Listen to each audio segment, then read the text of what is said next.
twak makama odhi chomo kanye. Bura mar Moses Kuria ni en gi pek machalo nade. To wacho ni maik moko ma dho kizungu wacho kacha ni distractors. Gin mobiro mana kacha ma kelo koko. To gima longo mowacho kacha onge. Ng'eto ma ogol kod doho maduong' mogik.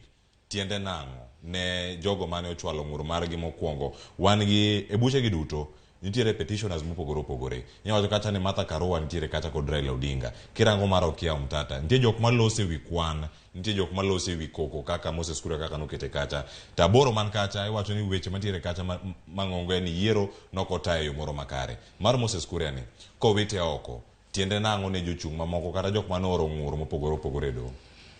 Erokamano mokwongo ni wantie gimiluongo ni hierarchy of court Kenya kae.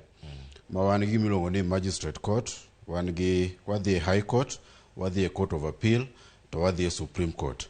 Koro kineno doho matindo tindo gi kaka ineno gibiro nyaka mag appeal nyaka malo Supreme Court. Supreme Court waluonge ni en apex court. En court kata en doho mogik. Makitero ng'ur malo to odire oko to mane giko mari. Okinyal chwale kumara mora, okinyal mako appeal kumara mora. Onyiso ni Moses Kuria kako wete ni onge thuolo mora mora ka usa affidavit moro bende pontiere me pod nyalo bayo e kes makamae kata bura mara makwedo duoko mane olandgi. En uwon onge kako nyalo biro gi kes mare uwon. Mani affidavit kokelo. To nyalo mana kelo affidavit mana kaka James Momo osewacho mar sero kes mar ng'ato mapod nitiere. To en uwon okonyal chako biro gi petition. Bokonya kata appeal kumoro machielo. Adamana wacho matin mondo jokanyana mongi kaka kes mar Kenya tijo Supreme Court. En doho mogik.